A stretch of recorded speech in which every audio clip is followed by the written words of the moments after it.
Hello, world. He is I is him. Not so slim with the tilted brim. Oh, that's still warm.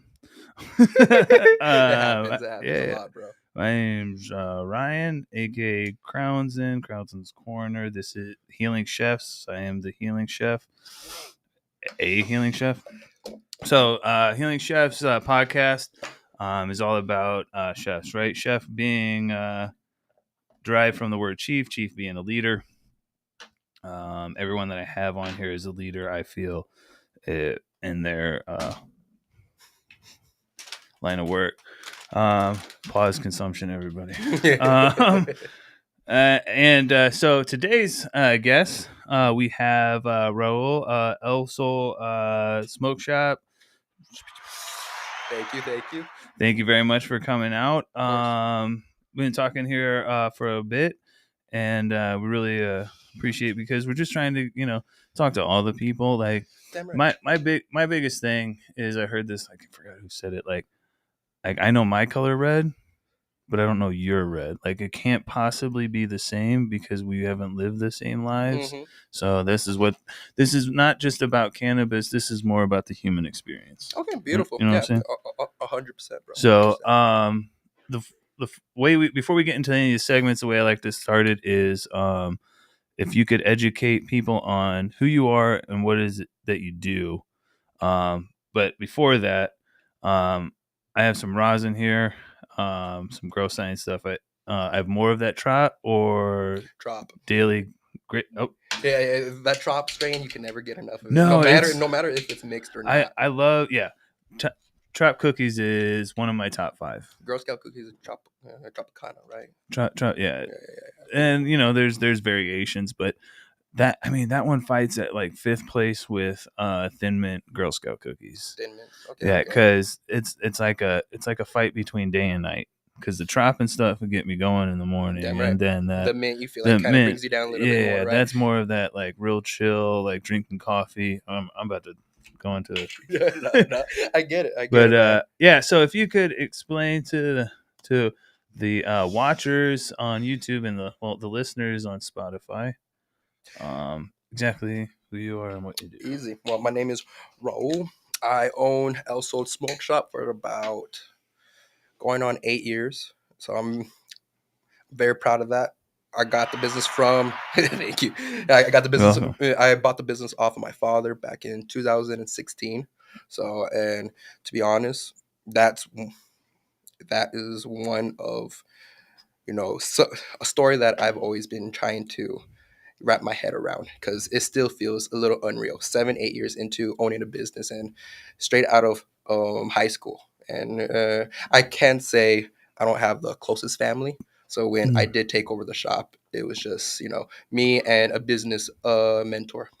I should call him. So, and I'm grateful. I've been just here and honestly born and raised here in the state. That's absolutely sick, and that's great. That's crazy. Yeah, no, like not always are you gonna have support, but you have vision and just keep going, dog. Damn right. And to be honest, there's not really much to me. I own a lot of reptiles that a lot of people know of. I feel like I always own bearded dragons, but the last couple years I've just ever since COVID, I feel like a lot of rescues were there, and it was one of those things. Once you walk into the shop, you could see, my 6-foot Dumerals boa Medusa, and then I have my 2 bearded dragons there. So that's kind of my big things: work and animals. Well, yeah, man. Like you gotta have balance, my dude. Like, damn right. Like bro. if you're gonna because even myself, like I was talking in the last episode. I'm gonna go ahead and get this lit up for you. So that's a full one. So thank you. But I was talking about in the other one, like this past week, as I don't really have a business. There's not really that any money coming in, but I own this business, which is the Healing Chefs LLC, and part of being that is like doing the creation and the marketing and stuff. And this last week, I haven't felt like doing that stuff. So you do have to find your time, like doing the editing. I haven't done any clips and stuff. But I'm not trying to push myself into not liking what I'm doing. You know what I'm saying? Of So that's course. good that you really have those that you already in your head. You have that split. And I don't know about the reptiles, but I'll check them out. I'm not afraid of them at all. Beautiful. No. If you have spiders and shit, like Tarantulas. I'm gonna Yeah. kill. I'm probably gonna kill them all. Like, don't show me that shit. I'm deadly afraid of that shit. Trust. Yeah. I'm Same. I'm a piss myself first. I'm a veteran, right? I've been shot at, I right? forgot about that. Right. Yeah. In Iraq twice, I saw camel spiders, and You saw camel spiders, bro, and they were the size of my hand on the wall. And what happened next? I ran. Well, we'll just get into this real quick. So Sorry, I was curious. No, about you're that. good. You're good. So did you? All right. You? No. All right. Everybody, no. So I was sitting there. It was actually on guard. There was people up. The homies were up there doing their. It was my break. I had turned on the movie, and this is just like a tower, and it's like bricks, stairs up there, and in the windows we have like sandbags in case like a mortar or something comes in and stuff. So we just have some cots down in the bottom for us to take naps and stuff on our breaks and whatnot. And I had turned on. We had a TV. I had turned on Any Given Sunday. And I'm sitting there, and then all of a sudden, out of the corner of my eye, I see some movement, and I thought, like it's a mouse because we had some food up in that, and I'm like, and we had traps and stuff, and that's a problem out there. But then I looked, and it is a camel spider on the wall like this, literally like the size of my hand, and I just froze for a second, and I wanted to scream, but it just I was just like, because I've never seen that shit in my life, and not only did I just not only have I never seen that shit in my life, but it was a huge one. The shit looks like the thing out of Aliens, the face huggers. So I'm already afraid of spiders. So imagine this big fucking shit. So I ran up and got my buddy. I'm like, I'm done with break. I don't need any more breaks. You can go on break. I'm never having a break again. And he's like, "What is wrong with you?" I'm like, "Got that fucking spider." Yeah. He's like, whatever. So he grabs this little pellet gun we had. We had real weapons too, but we weren't gonna just shoot the M16 at the spider, right? So we take the pellet gun down there. I'm like, I don't know what you're gonna do with that. Like, this thing's huge, and so I go down there with him because I got to see this shit, right? He goes over there. It jumps off the wall and then goes into the sandbags that I said into it, and he just pumps that thing and then shoots into the sandbags. I don't know if he kills it or whatever the hell, but once he's doing that, another one in the same spot just comes up and is on the wall, and I'm like, dude, I would be shitting. Oh man. my I give god! you props, man. I was just like, oh shit. So then he goes over there, he kicks it off the wall, right? And then he stomps on it once, and then I'm like, oh man, it's dead. Finally, he lifts his boot off of it, and the thing pops its arms up like this. If you can Google it, go ahead and Google it, camel spider, and they throw up their hands like, "What's up, motherfucker?" And I was like, "It's the devil," and I pushed him towards it, and he stomped it and killed it. But yeah, that I don't do spiders. Yeah, honestly, I got a couple of tarantulas, but to be honest, even that, it makes me quiver a little bit. It's always finding a respect and spiders, and then they have hair on them too. It's dude, that's another world. Like, give him a fade or something. At least if it's shaped or some shit, I can handle it. Them motherfuckers be all right. So that was awesome. All right, so we now know who you are, and we now know that this big tough veteran is deadly afraid of spiders. Honestly, you would be surprised. I have a lot of people that walk into the shop and they're there getting the wraps. They get a pipe and they see it on the just at their corner, and they're like, "Is that a snake?" Oh, and then I'm just like, "Yeah," and they're like, all right, and it's either the person that's like, "Ooh, let me go look," or someone that would be like, "Hey, let me get out," So and it's always a nice balance because I feel like I've dealt with the last 2 years maybe 2 people that walked in there. They're like let me get out. But the majority of That the would be people, my stepdad. I grew up I grew up catching snakes and frogs and stuff, and I don't catching frogs, I give you props with that too, bro. Hell yeah. catching frog. I mean, I'm partially from Missouri, so we would just walk in the woods. Just like I don't know It's what a we're. different life over there. Yeah, I really wish I could, yeah. I forgot what it's called, herping, but you basically go out there and look for any reptiles, amphibians, and kind of just look, see through it. So. Oh shit, man! Even in Germany, when we were like, I was in the army. When we were deployed to like there's a place called Grafenwehr and stuff. We'd be out in the field. That was artillery, and we'd be sitting out there, and then at night there's frogs everywhere, and we would just go catch a bunch. Fuck yeah. And then they're like, "What are you gonna do with them?" I'm like, Catch and release or what? we're just gonna. I don't know. We got a bucket of them, and we're gonna go put them back. I don't know.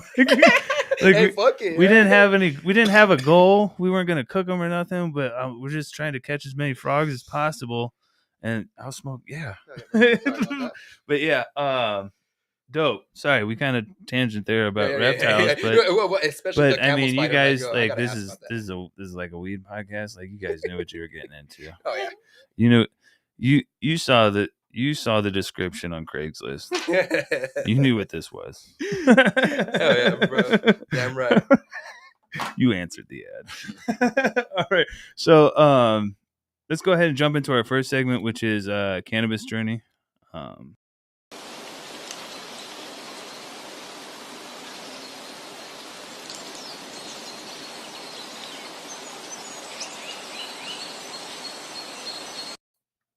So cannabis journey is all about like how you found cannabis yourself and your personal journey with it.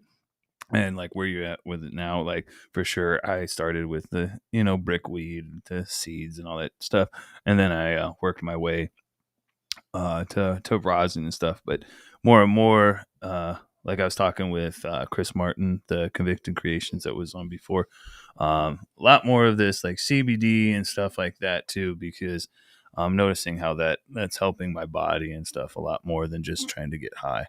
Like, I mean, Okay. I still do all that, Of course.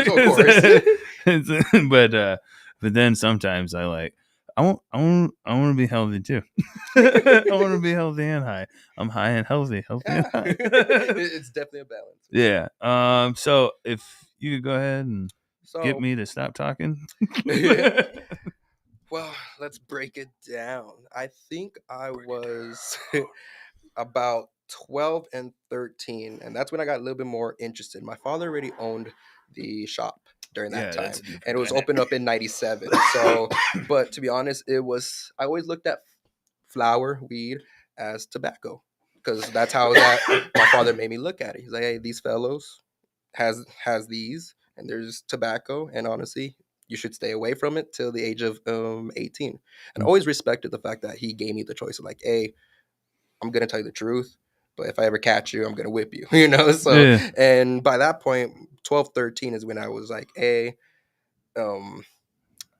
back of my old house shed, there will be a box of old plastic bongs.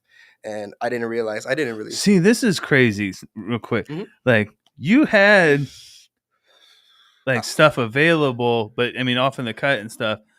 If you would have seen my first pipe, dog, I've MacGyvered. I don't even know if people know what MacGyver is anymore. Yeah, of course.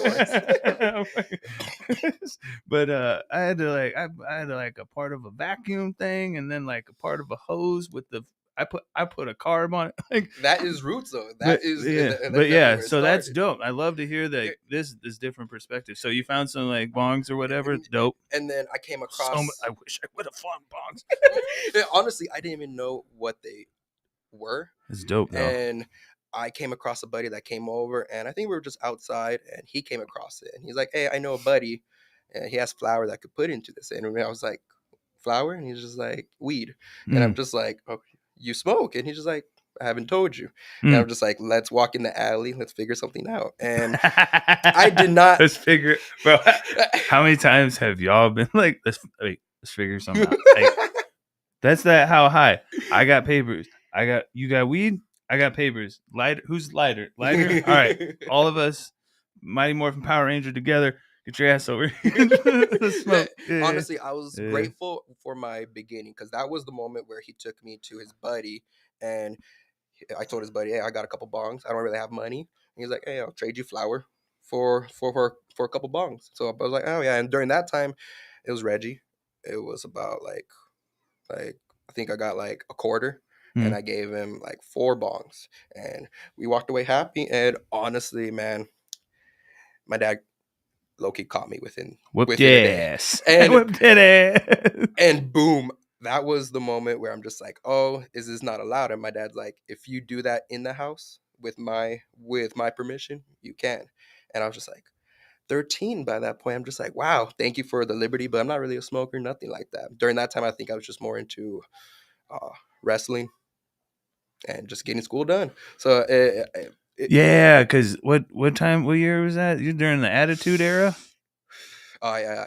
A little bit after A little bit after. yeah. Yeah. But I feel like I caught the good whiff of it also. And nothing, Sorry. nothing to compare to it nowadays. Stone Cold. Sorry.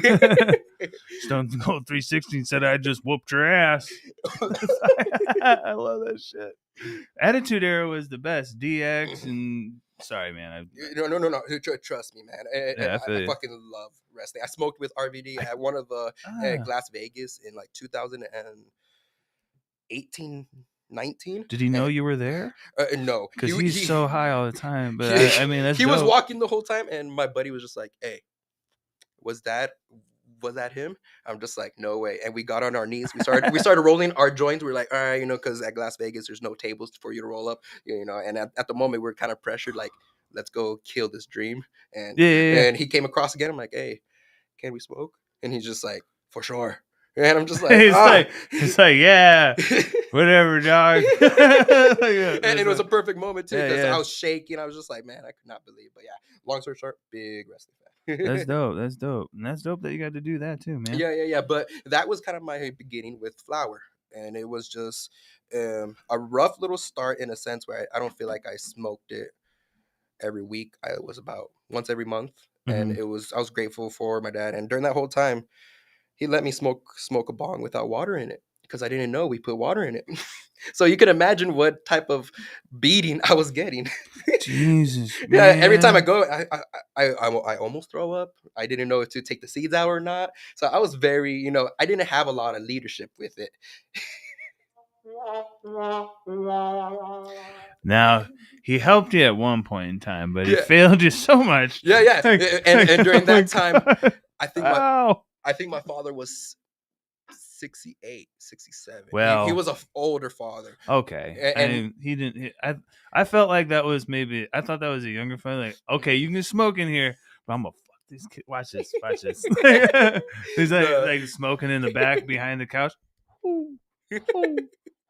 Like, did you hear that fucking owl? Nah, that would be me. Sorry, but yeah, that makes a little more sense. But yeah, you didn't. It was old school. Okay. It was. He didn't really smoke. Did he smoke? It took me about a year, and I rolled up a joint because I saw on Harold and Kumar. So I was just like, I think I could do that. So I just got a wooden pencil and just rolled the paper up, licked it. I'm just like, all right, I'm gonna leave that there for a second. Took it out, tore it. But the second time, I pulled it up beautifully and packed it up. And I really wanted to go smoke it. Held it on for a couple days, and I went outside, smoked, and my dad caught me. And I was like, hey, I want to smoke. By this point, I think I was like 14, 15. Yeah. And by this point, he was just like, hey, understandable. I see you getting your schoolwork done. If you want to smoke, but keep it in the house. So I was like, thank you. Appreciate you. And I feel like the reason I say it at that age, because I know it's a little young, but I feel like it's kind of a normal age to kind of be wondering what's out there, in my opinion. And especially when I started smoking, I was 13. Right? So I've always caught people where it's like, hey, you were a little young, but I also feel like it was a no-brainer because my father owned a smoke shop. 13 is when you start kind of getting a little more of your independence too and shit like that. So when you hit that 13, you're like, I'm a teenager now. I fucking know everything. Yeah, I got my 3 hairs. I'll beat your ass, dog. That's how I felt at that age. Now I'm 39. I'm like, dog, I don't want to fight, man. I got shit to do tomorrow. What am I gonna do? Oh man, no. But yeah. So yeah, growing up with the weed and stuff, and then obviously we all graduate to like better weed as it becomes available. And Damn right. I think by that point, Dro was coming out, Doty, all the little slangs, and by that point, I think it was. I don't even. I think it was like Alien OG was like the first strain where I'm like, what is this? And it was always. I think I grew up at a perfect era where I don't think I was stuck with brick weed as long as people maybe in the 80s. So I've always kind of appreciate my era of smoking and my youngsters that were around me. And granted, I'm turning 27 in March. So, but to me, it still feels young. I'm trying. Yeah, I mean, you still got the tail end of like the brick and stuff, and even myself, 13 and stuff. I got the brick for a little bit, but even that, yeah, it makes sense. I'm thinking about the timing that you have is about spot on. Yeah, because that's when like kind bud started popping up. I never heard of that slang right there. Bro, what? But no. Honestly, it was Reggie for like. I need you to Google that. Kind bud. Okay. Yeah, no, just kidding. That was like our like term. Fuck, someone tried to like explain it. But no, that was kind of like our term when like better weed showed up. That was like nugs and shit like that. Crystalled up. But yeah, it was fat nugs, fat calyxes and stuff, and icy and everything. And it would be like kind bud and stuff like that's that really nice dank nice like good flower. Yeah. And then you would have like Christmas buds and stuff, but then forgot about that, yeah. but then like from there was the Dro and the Doty and everything. And I think by the age of 16, 17, a buddy of mine came around and he had an Omni titanium nail and he was onto something already. And I'll give him props. And it was a baby bottle.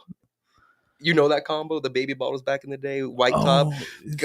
And I fell in love with that setup. But honestly, that was a day where he was just like, want to take a hit of wax? I'm just like, I think I could do this. Glowies for Kobe. Yeah. And that was my first time throwing up Rest like in that. Peace, Kobe. No. Fuck. But if you guys know, like that means like red hot dabs. They would say Glowies for Kobe and go at it. Then because we used to just light up those titanium nails till they were red hot and blow out our lungs. And then we get to like a couple years later, like I don't know why I was such a hard time breathing. That's why I think I say it a lot. Where I'm grateful the age I grew up with flower and how it progressed. I do admit, I think it was like 3 years of flower where I saw 1 year Reggie, Pretendo, and then the Doties, and then the strains. Pretendo was my low-key, that was my kind bud, which is sad once again. So thank you for realizing I'm late to the game with that, because I always saw the Pretendo. I'm just like, this is it. I'm happy. And then boom, a year later, I'm just like, nah, these $20 grams. Pretendo's always been around, dog. Pretendo's now just the same shit that's in them fucking fancy Mylar bags. That's it. Might as well slap Pretendo on the front of it. Don't play with me. Go play your Nintendo, boy. I put that brick in your face. Now what you gonna do with it? Sorry, I didn't listen to the Stitches on the way in. Better have my money when I come to collect. Pay up. Sorry.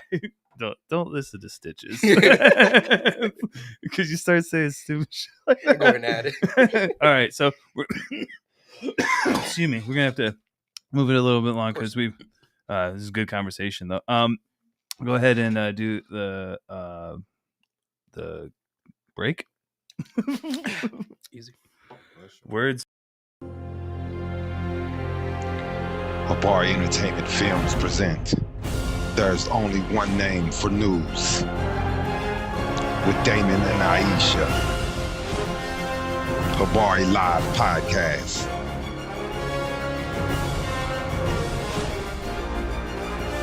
Habari Entertainment, a race against time. On a quest for glory.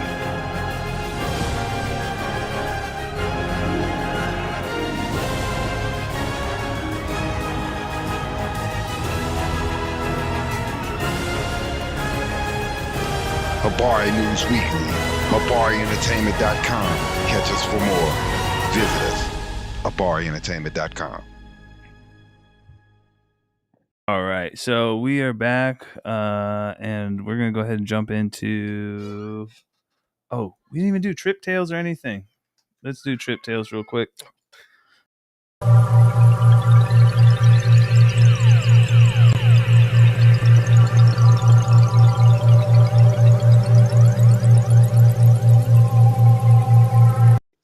So we're gonna talk real quick. Sorry, that was good.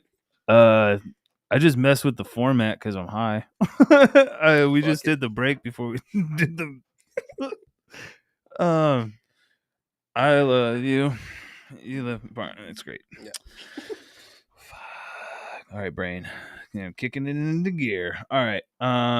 So Trip Tales is all about psychedelic experience. If you've ever had any, if you have any questions, because I've had an insane amount of experience with just about every substance, psychedelics.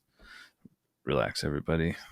That's a beautiful journey. So many journees. I should say, wow, absolutely. I give you props. Well, except for like ayahuasca and like those big like I've done DMT twice. That was super scary. I don't want to do that shit. Really? Okay. I've always been. Well, I mean, I didn't have a trip sit. That the biggest thing with psychedelics and stuff. If you really want to like push the boundaries, you need to have a trip sitter, because if you have like a little bit of a mental break or you get scared of what you're seeing or anything, they're there to remind you and bring you down, ground you, and stuff like that. So that's very important if you guys plan on doing any of that stuff. I would like a rebel without a cause, or I had a cause. It didn't work out well. So yeah, make sure you have somebody there. But have you have any experience? Do you? So yes, I prefer honestly acid compared to shrooms. Thank you. You are the first person that has ever agreed with me, to be honest. Everyone prefers shrooms. I do not know the why. problem is they're all wrong. No, it's okay. I just prefer going in and out of it's a lot easier for my mental state and myself. And isn't it just more fun? I just it is more fun. I get more of I get even like super like taking like I've taken like 5 gels at a time. Oh man, I think my most was a gel and a half. Like yeah, well, I've also taken like 5 tabs and an eighth of shrooms. Oh, so you were a mix, bro. At that point in time, like I was looking at my phone and all the icons were actually floating above it and like going like that and shit. And I'm like, you know, when they do like psychedelics on TV and show you shit, that's what that's what's happening right now. And I was with my now ex, and she said, "What did you just say?" I was like, I don't know. But yeah, no, acid for sure is way more. I agree with that. Yeah, sorry, go ahead. No. To be honest, shrooms just feels like a hike. I don't mind going on a hike, and I know by the time I get to the top, it feels great.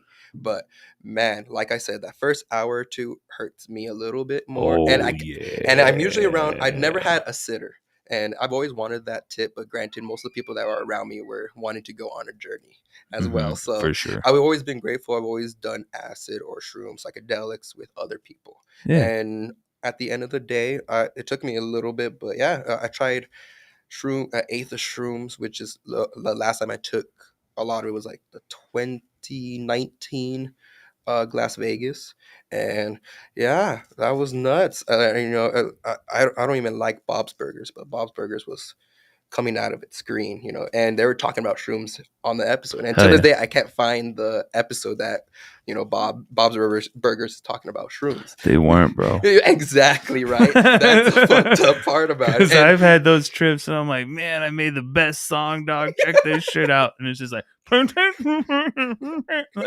like no, dog, that's the fucking that is trash.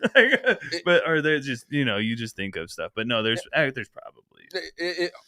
It just took me a little bit, but that was my last time. And then acid, I gave it a shot, and like I said, the coming in and out of it just felt more of a breeze. I do have a little bit of a I say for the first 20, 30 minutes, I feel like I get a little nervous. But once it kicks in, I feel like the nerves kind of disappear. Yeah, But the come up is a little like yeah, yeah, you're shake. kind of like Is up it a in? Is it out? wait, what? Pause. I've always feel like This real quick. Pause consumption. Pause. Fucking what the no. It's like going up a roller coaster. You're like, shit. just That's waiting that, for I the don't know. fall. For me, that like the come up on acid for sure is energetic, very energetic. It's very like sativa like. I don't know how Oh to wow, it's like very, caffeine yeah, like yeah. very Oh, okay, that's better. stimulant. I see that. I see that. And to be honest, I think by the time I got to acid, I was grateful because I do admit shrooms and acid taught me you can't treat me like alcohol and you can't treat me like weed. And that was something that taught me at a young age where I'm like, hey, I'm grateful for, I think that's medicine compared to, I do admit, flower. If you call me smoking every day, 3 times a day for the last couple of years, some say that's too much. But to me, I think it's perfectly normal for me. But there's a dividing, and honestly, shrooms, psychedelics, I feel like there's a medicine aspect of it, 100%. Because Right. I feel like after, Shrooms um, for sure. after death and everything, it always brought me a little new light. There's like a shed of skin just came off a little bit, and I'm grateful. I think I haven't done any psychedelics for about Tied three in the years. reptiles there. Nice. No, I mean, yeah, it's really what you're doing. Yeah. And that's what like I've been avoiding my shrooms that I told you that I'm going to try to take, and I'm glad I got all the CBD now. What is But the name of the strain? that's Blue Meanies. Blue Meanies. Never heard of it. Yeah. I keep getting these different allegedly. I don't know. This is all satire. But yeah, no. I'm gonna try them out. But the ones I had before that were called tidal waves, Never heard. and those are B pluses times penis envy, and is actually just way like a heavy body fry. Not even really that mental like. Really? But the Wow. come up is still the shroom come up. I made the tea and everything. It's still the come up. It's like. Especially tea. Okay, It's like okay. You're smart. But you still get that from the tea as well? Wow. a little bit. It's just still that like, oh, here we go. Because it's just like changing your vibration, all of it, and there's still like some unprocessable, I think, stuff that you drink, and your stomach's So like, no matter hey, what, huh? yeah, Okay. but well, I didn't have the ginger that I normally have. Ginger's really good for your stomach, and that usually is what settles my stomach. I already usually have a messed up stomach because of the army, and I put hot sauce on everything in Iraq because it all tasted like shit. Oh, fuck. But Frank's, I put that shit on everything. I put it on the mashed potatoes. How was that combination? It was hot sauce. It was tasted like hot sauce, and it was box mashed potatoes. I'm sure. I I digress. Where are we at? Anyway, like tripping and stuff. yeah, but yeah, yeah, shrooms yeah. and stuff definitely more therapeutic. It really, I feel like they're both have a lot of benefits, but I do admit I respect it. Will I do it again? Yeah, and it's funny you kind of reminded me. A customer gave me a free half ounce. He's just like, "Hey, can I use a scale?" I'm like, "You come here enough. I got you, buddy." And he used a personal scale, and boom. And she's like, "That is yours." I'm just like, "Thank you." And I have it in the refrigerator. He told me to leave it in the refrigerator. He says it keeps it more not more potent, but it keeps its potency versus if you let it completely Also, dust up if I don't use it within a month or two. Because I told him like I don't really use it too much nowadays, and he's like, that's gonna last you a little bit then, and he's like, enjoy it. I'm just like, hell yeah. And I never got the yeah. strain off of him, but honestly, I think it was Golden Teachers was my favorite, and I think the one penis envy, that Yeah. was the one that threw me away from shrooms. I'm like, oh, that's Yeah. scary. Yeah. So I agree. We agree again because I used to get apes, and if you don't know what apes are, is albino penis envies, and those are like the white and blue ones. Fuck, man. And they're just like absolute beasts, and there's no way I could never figure out a dosage with that shit. It was always just like, yeah, like 100, man. That like, penis envy, that is what taught me. That's the put me wind in it your humbled face, and me. you're It made me grateful for the next morning where I'm just like, made it so mine. you're like, remember that thought you had, like fucking 13 years ago. Wow, Randy Johnson, right? Fucking baseball at your face. Remember all that and your uneasiness? And you're just sitting there like, it's just a drug. It's going to wear off. It's going to wear off. It's going to wear off. Yeah. But in those You're moments, spot on with that 100%, man. And you've done it more than a dozen times, I bet, right? Because that's the thing with me. I think I've done it under 2 dozens with shrooms. Well, I used to make chocolate bars for people, allegedly. So I mean, if I'm gonna make them, I gotta know like what I'm doing. You see, and even then, at the end, I started messing stuff up because I don't even know what happened. But yeah, but like, I got mold because I felt like maybe because my tolerance was maybe too high, and maybe I just didn't feel the stuff or something. Wow. But okay. I don't know. My calculations were off on a couple of them, but I was making them for a while allegedly. 100%. And taking them and stuff like that. And God, I could not find, and I learned a lot of things, and I'm hoping one day they're legal and I get to share those things with you guys, because I have things that people haven't even thought of, like not gonna tell you. yeah 100%. Keep it. But keep it close I mean, to I the put chest. something out at one point in time, so if I ever want to go ahead and pull into that archive and be like, this is when I said it and this is when I made that logo. Honestly, But, I think the state needs to push for a little bit more they are, within the I next believe, couple of years, tops, in my opinion. they are, and they're also, the VA is already looking at MDMA Good. and psilocybin to help veterans. So Good. 100%. And I'm grateful for it. I think acid did less than a dozen times, and then by the time I got out of acid, honestly, I respect the spirit of psychedelics, and I know one day I'm gonna come across it again. But and those it's help. hard. Yeah, those helped me, but like ketamine was the real one. Oh, how And, was that, boss? I never had ketamine. It's great. It depends on who you are as a person and how you looking to use it. Because myself, I was very angry and reactive. Because as people who know me in my personal life, and now everyone's gonna know because I'm gonna talk about it, I am a sensitive person. Like, I am a very sensitive person, and I used to be really reactive and angry and shit like that, because when I was younger, I realized being a sensitive person, you get fucking rolled on. So I grew up going, okay, anybody who's a bully, I'm gonna fucking beat the shit out of you. Like, you want to push somebody around, I'm gonna be the one who actually hits you in your mouth, because I know that I don't have to take your shit. We don't have to take your shit. And I know if I beat up a bully, I'm gonna get away with this shit. Right? Yeah. And it's a good double. Yeah. So, you hit it on the dot. Yeah. So like anytime like my sister would say, someone's coming, you know? But and then in the army, you get into high school and shit and all that little shit. And especially out in Arizona, you go to a party, you're gonna have to fight, pick a side, all that shit. In the army, it's the same shit. You're gonna get roasted or rolled over, and you gotta be, Wow. So, yeah, like it gets a little wild. But let me stop talking. No. That's fine. It's fine. But yeah, no. Sorry, I'm stoned as fuck. Where were we? Psychedelics, right? Yeah, right. Yeah, we're talking psychedelics. I just had a moment too. So we're same. But yeah, by that time that I was out of the game, and honestly, I don't think I'm retired from psychedelics. But at the moment, the last couple of years, I've been grateful to not need it, because I feel like I'm to the point where it made me grow enough where I'm like, I'm okay with it.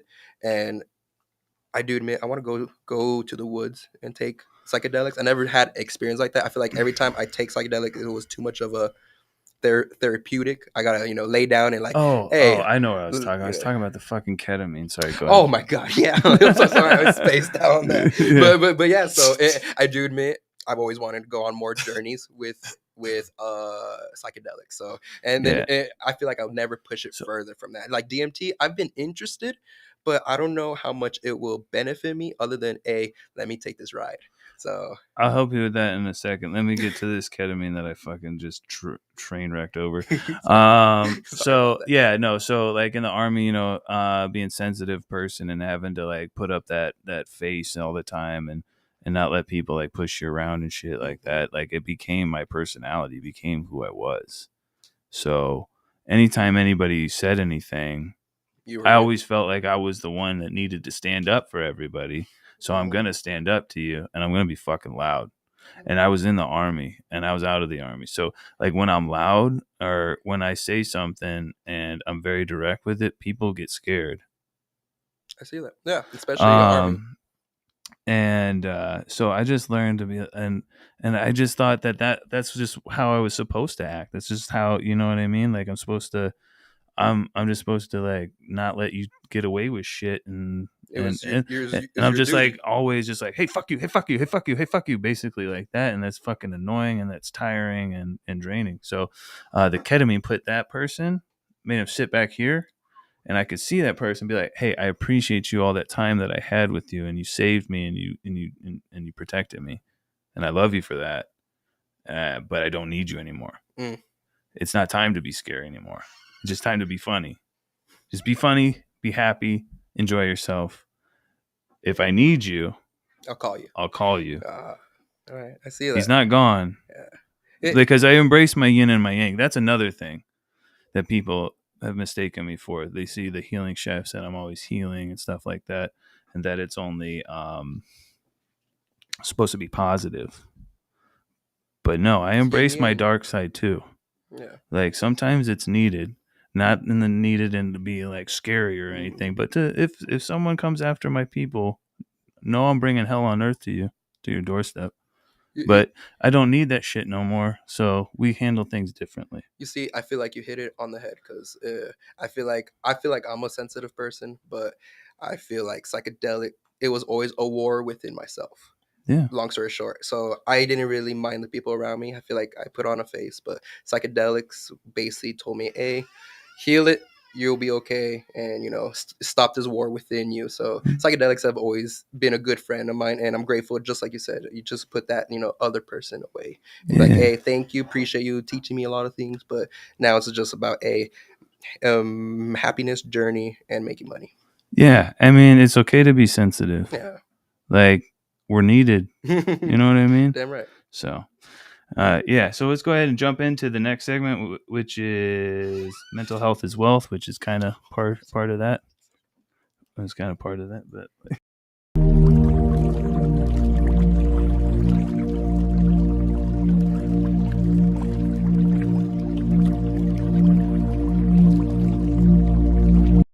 I appreciate that. I always feel like wherever I go. All right, so mental health is wealth.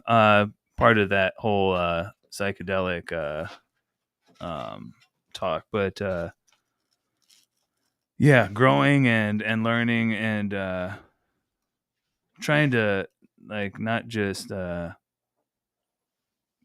through these things, but then use them to help other people and shit like that. That's what I'm trying to do, because like I talk about ketamine a lot, but it really, really helps. So what it does is if you're a person that's already kind of like behind in your personality, you're not very much up front, it may not be for you. Because have you guys ever been out for just anesthesia or like for dentists or any of that stuff? Yeah, for the wisdom teeth. Yeah. Any of that stuff. And then you like wake up and you're like that high in a dentist. Like it's a real weird high, right? Yeah, of course. You're kind of drowsy. You kind of feel like it's a dream. It's a dream. It's surreal as fuck. Like surreal. Mm-hmm. That's exactly what ketamine is. That's like an extended part of that, depending on how much you do. And I'm gonna tell you, at one point in time, I did so much that it just like just fucking rocked my shit, and I couldn't like. It kind of messes with your eyesight, so it's definitely not something you can drive on, or you should be operating even a pencil. So mess with your eyesight. Can you elaborate with that? So it just kind of like. Sorry. It gets kind of foggy. Okay. It's not focused. Your eyes aren't focusing. I don't know if it's what's happening with your pupils and whatnot. Wow. I never heard of that. Google that. But it kind of gets a little like foggy, and that's what like even makes it a little more surreal. Wow. Because you're almost like looking at stuff and it's not quite There. there. Yeah. You feel like you're in some like almost, I don't know if you know what this means, like liminal space. So a liminal space is something that they say is like in between like realities. Like if you were like a back room where you go in there and it looks like it's a real like office, but there's nobody in there, and you know what I mean? Something real fucking weird. I don't know. No. To be honest, I've always wanted. Part of me feels like I wanted to go further into the psychedelic world, but the fact that I feel like mentally, I feel like I was satisfied where I was at. So I've always thought ketamine. The universe will tell you when it's time. Exactly. Exactly. Thank you. I tried to do the DMT when it wasn't time, and when I did, I think the jesters on the other side were like throwing shit at me to scare me, to be like, "Get out of here! It's not your time." And it was like, wow. I'm like, that's not. I don't believe in that. What is that? What is that? And I'm like, it's just scary. Yeah, 100%. 100%. And I was like, okay, I'm not doing this. Like, I get it. Just fuck. It's just stop. Like, DMT's quick, right?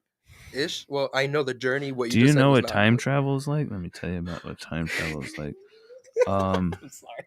Yeah, this is I'm interested about because mental health. Let's see what's going on in Crowns and say. So yeah.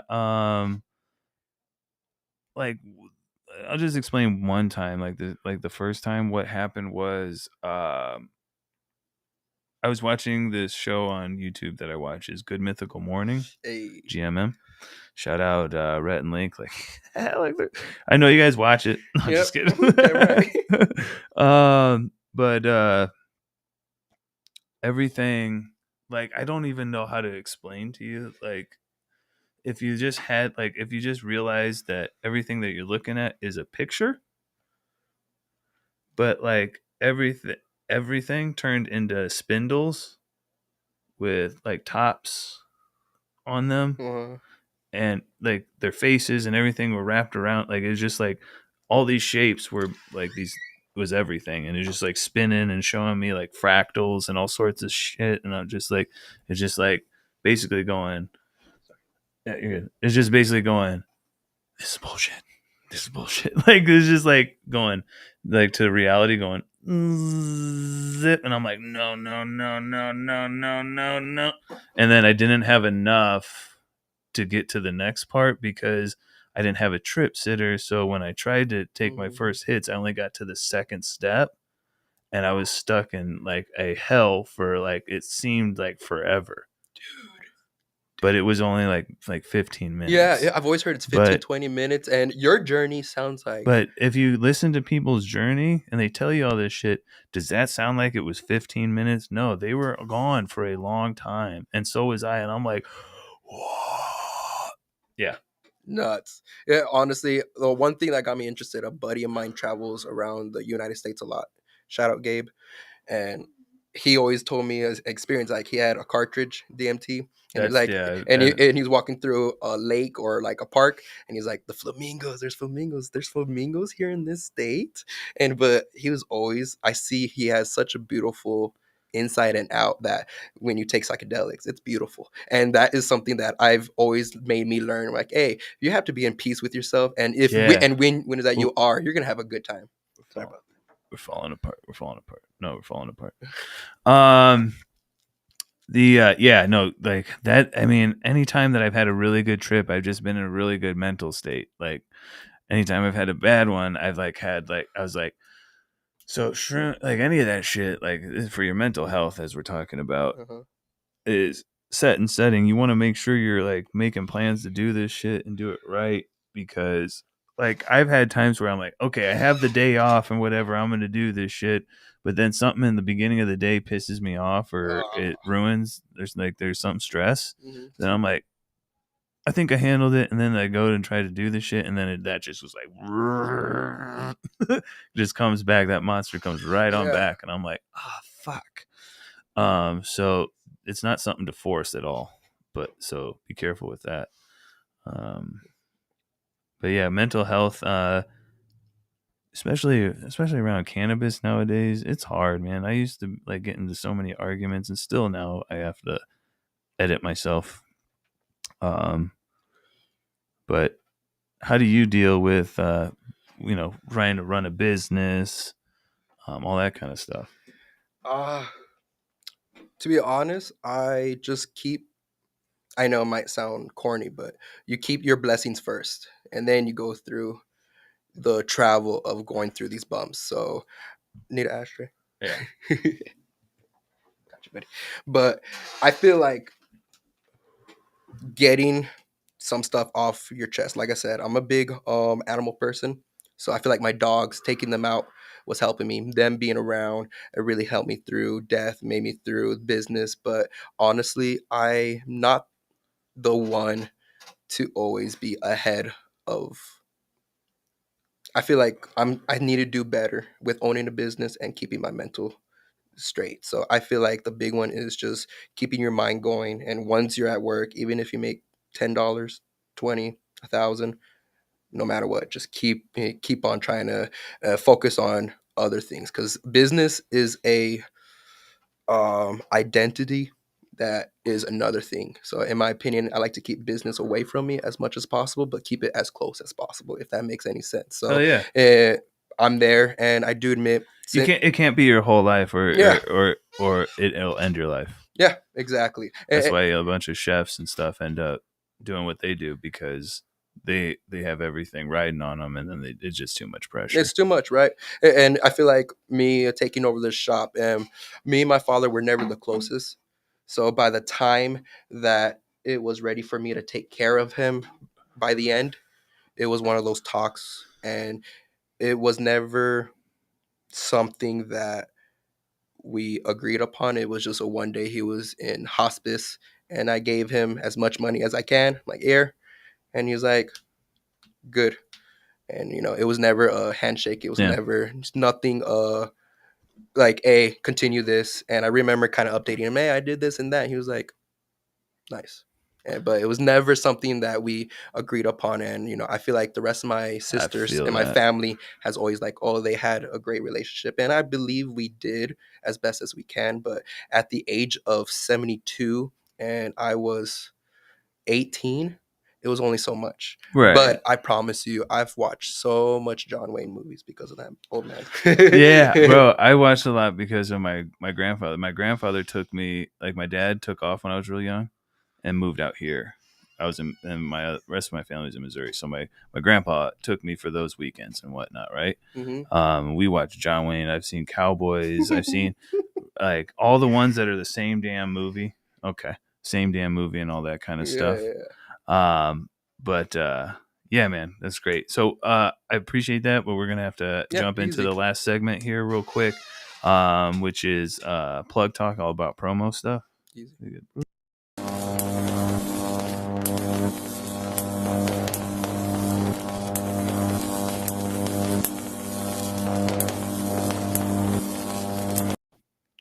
All right, so plug talk's all about promo, like what you got going on, where they can reach you at, where you at, all that stuff. Easy. Well, I do photography on the side, and that is That Guy Shoots Media. So I usually do quick little promos for. Is that on IG? Yep. At That Guy Shoots Media. Yep. Okay. And then, of course, El Sol Smoke Shop, #1 right there. And I got that. I said it very white earlier. No, bro. You should have heard me the other day. I said I was talking to somebody, and I said to Carbon. I can't call it anything else now. I can't even try to pronounce it anymore. The cabron. That's where I went. Yeah, no, that's hilarious. But yeah, so it's at El Sol Smoke Shop. Thank you for saying it better. But yeah, and then my last one, which me and where is that at? Oh, completely forgot about that. It's all right. 36th Ave and Camelback Road, and that's been the original location since '97. Bro, I used to. It's just like right in front of GCU. I used to live right across the street from Alhambra. Oh, okay. So you already know the whole spot. Holy Yeah. shit! That gas station on the corner. Yeah. Is Right where in I front used of to the. chill. Yeah. Hey, that's Yeah. dope. That's dope. Yeah. Yeah. Well, I'm pretty sure I smoked some weed that some dude has some like PCP with one time. I did, bro. I came out seeing all sorts of colors. I'm like, that wasn't just weed, dog. I was like, oh fuck, I gotta go back to class. So be careful. Don't just smoke weed with everybody. It's true. It's damn right. And imagine you probably bought wraps off my father, maybe. So there's that smoke shop just right there, tucked at the corner. Bro, we used to buy singles. It was right. Oh, it's We were Golden buying. Q. Does that recall? Yeah. anything to We used to buy singles, cigarettes and shit. Like, go get some singles. And of course, my father was pretty loose about it. So we would send somebody that could get them. Oh, really? Because like we would go so many times that we wouldn't. They were like, just get the fuck out of here. Like they really got mad because we were skaters, so they were like really kind of like, nah, get the fuck out of here. Like, you know what I'm saying? They told us to get the fuck out of here. And then my last project that I've been working on for the last 2 years is the art of pizza. I've always been a foodie. You could always tell, but I've always been a big fan of food in every way. And I feel like my family never taught me how to cook too much, other than like I taught myself to make bacon and eggs, but I never always went to restaurants. I always thought that was normal, but the last, I think, say like 6-7 years, I've been very grateful to be like, hey, let me put in some work, and it makes me happy to serve people. So the art of pizza is Neapolitan pizza, but I feel like we put in our own little mix with it, and then it's partnered up with Bernice the Best Bakery, which is of course my beautiful girlfriend. She makes the best desserts. I mean, I make some pretty good ones. No. See, that's that asshole. Let's go sit down, dude. Go sit down. All right. No, yeah, I definitely want to check out your stuff because I love local stuff. I'm so tired. I literally drove around one day to go to a bakery, and there's this. I'm like, oh shit, this Asian bakery, and I have pictures. I go in there, and it's storage. I'm like, what is that? Catfish. I'm like, I just want a damn bakery. Like, somebody make something for me. I'm a chef. I love to cook. I can bake and I can do stuff, but I'd rather not bake. So, and there's so many people that are so much better at it. Honestly, baking is science. It is. That's all it is. Like, you cannot freestyle. I can freestyle in the kitchen with my cooking. Mm-hmm. You can't freestyle with baking at all. And the last 2 years just been experimenting. And you can freestyle because then everything after that is going to be free. Ain't nobody going to buy that shit. Yeah, damn right. And that's coming along well. We're going to go get our trailer permitted on the 21st. So everyone wish us luck because that's our first license ever with food. So it's something that we're starting up just for nighttime, something that we squeeze in weekends. And like I said, I don't mind slinging a couple 20, 30 pies. And, Oh, I'm coming. I'm eating that pizza. I got you, buddy. I love pizza. That is basically all. I got to work out a lot more, but I'm eat that pizza. All right. Dope, man. Anything else? That's about it, and I appreciate you. Thank you very much for coming out. Let me go ahead and shout out some people real quick. So next week we have coming on, looks like Arise, and the homie Mexican Nightmare, aka Vinny, will be on. Shout out to both of them. I'll be tapping in with you guys this week to get flyers and whatnot going. Big shout out to Habari Entertainment. If you're looking for any video or podcasting, habarientertainment.com. Thanks again at El Sol. How do I say it wide enough? El Sol Smoke Shop. Like a radio guy. All right. Shout out Hempful Farm. Shout out Chris Martin and his wife for showing up. Shout out to your girlfriend Bernice, and then the bakery stuff and the pizza. That's gonna be dope. Shout out Sin City Seeds. You guys should come March 29th. We're the Healing Chefs. We're throwing the From Locals Only sesh at Exhale Lounge. Hey, okay. Dope. Come through. 29th, right? 29th. I'll Hey. take care of your guys' entry and whatnot. Thank you. Um, Appreciate you. But yeah, if you have any cool glass to come share or show with the people and stuff, and not let me touch because I'm clumsy, please do. But yeah, come out, meet everybody. It's a bunch of local growers. We'll also believe Potent Planet, Tree Junkie will be there and stuff like that, and everything else. So I don't know if there's anything else. It's pretty spot on. Yeah, man. All right, tap in, smoke up, trip out. Love you all, and see you next week.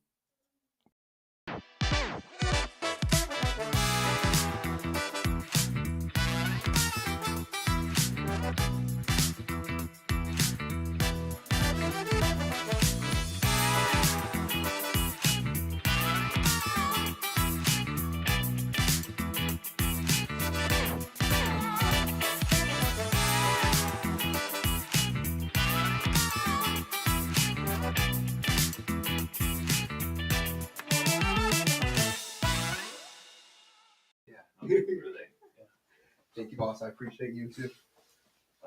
Sure, nice to meet you.